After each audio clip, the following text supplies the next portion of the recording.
It's time for another video on how to make decisions. If you didn't see my first one on choosing your options wisely, then make sure you check it out, as this sort of follows on from that.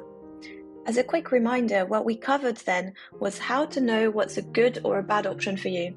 And the main three ideas were 1. Sit down and think. 2. Only choose things you won't regret later. And 3. Think of future you.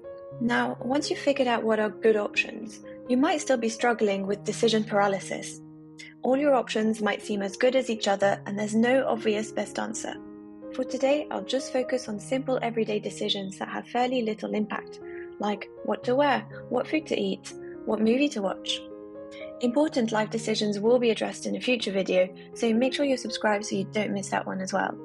So let's get on to some strategies to help you make simple everyday decisions, and I've separated those into 3 sections to keep things clear. First, you might be able to use some basic rules. For example, you might always want to go for the cheapest item on a food menu that will still make you feel full at the end. Or you might always want to go for something you've never tried if you're a bit experimental. Or you could even start coming up with some pretty weird and creative rules like arrange all the options in an alphabetical order and go for the top one, or something like that. A second option is just to outsource the decision. Now, I really like that one. So if you're with a friend, you might be able to ask them to choose for you. Or in a restaurant, what I often do is that I just ask the waiter or the waitress to tell me what they recommend. Just make sure they're not being sneaky and telling you the most expensive item on the menu, of course. The third and final option, you might have guessed it, is use the force of randomization. So you could use anything that you've got nearby. If you've got a die, use that. If you've got a coin, you can flip it. And actually, I've discovered recently that Siri can be a lifesaver.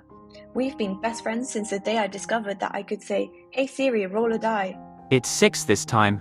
Or, "Hey Siri, flip a coin." Heads. I literally use my phone for that every day when I don't have a die in my pocket. So I hope that was useful. As always, if you try any of these strategies, do let me know how you get on in the comment section. And if you have any other tips and tricks, I'd also love to hear about them. See you next time. Bye!